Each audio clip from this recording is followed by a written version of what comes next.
ज्ञान गंगा में आपका स्वागत है। ज्ञान गंगा के इस 3 पत्ती कार्यक्रम के अंतर्गत आज मैं पहली बात बताना चाहता हूँ कि जो पालतू कुत्ते होते हैं, वो अधिक बीमार क्यों रहते हैं। इस संबंध में हम थोड़ा कुत्तों की आदतों के बारे में पहले विचार करते हैं, उसके बाद में मेन बात स्वतः स्पष्ट हो जाएगी कि बीमारी क्यों आती है उन्हें। कुत्ता मनुष्य का आदिकाल से ही सहजीवी रहा है। सहजीवी मतलब रात में जंगली जानवरों से और तमाम प्रकार की के कीड़े मकोड़ों से कुत्ते हमारी सुरक्षा करते थे और हम बदले में उनको शाम को जो भी खाना होता था थोड़ा सा दे देते थे और वो उसी में सुखी रहते थे और यह क्रम आज तक चलता रहा है। कुत्तों की कुछ खास आदतें होती हैं, जैसे वो किसी चीज़ को सूंघ करके वो जान जाते हैं वो चीज़ कहाँ गई है, विस्फोटक है या कुछ है, तो इस प्रकार की सामग्री।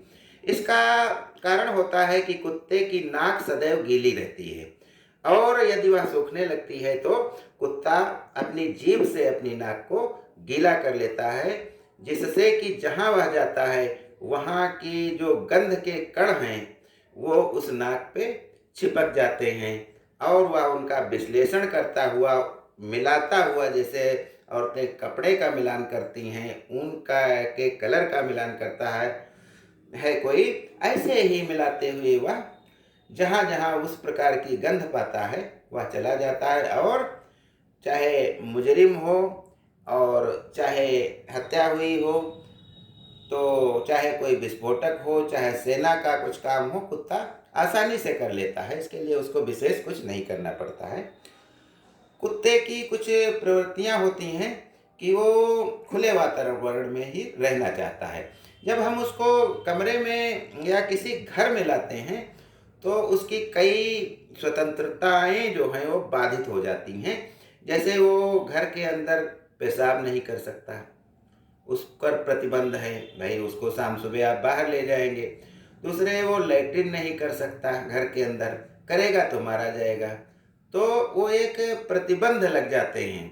दूसरे, वो भौंक नहीं सकता है मतलब के अनुसार, जब चाहे भौंक ले। कुत्ते की एक और आदत होती है, अपना बॉर्डर सुनिश्चित करने के लिए वो पिछले पंजों से जमीन को खोदते हैं, वो भी नहीं कर पाते हैं।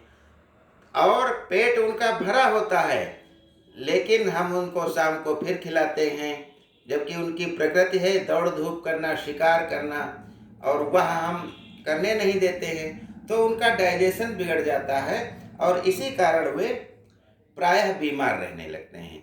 तो नंबर 1 स्वतंत्रता उनकी छिन जाती है, नंबर 2 भौंकने पे प्रतिबंध लग जाता है, नंबर 3 अगर लैट्रिन और पेशाब लगी है तो उस पर भी प्रतिबंध लग जाता है। तो इस प्रकार के जब प्रतिबंध लग जाते हैं यानी वह परतंत्र हो जाता है और इस परतंत्रता के कारण वह अपने को दुखी महसूस करने लगता है और उसको समय समय पर हम खाना तो देते हैं लेकिन उसको दौड़ भाग नहीं करने देते हैं। हम ले जाते हैं टहलाने तो धीरे धीरे चलाते हैं, तो उसका खाना जो है वो पच नहीं पाता है और वो जो है प्रायः बीमार रहने लगता है।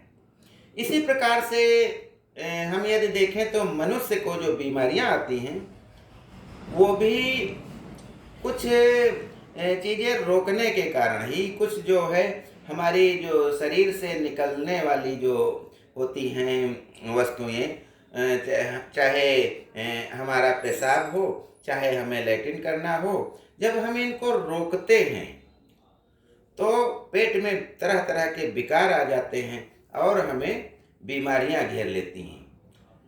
जब से मनुष्य सभ्य हो गया है तब से हवा खुलने पर भी वो रोकना चाहता है कि पता नहीं क्या यहाँ लोग कहेंगे।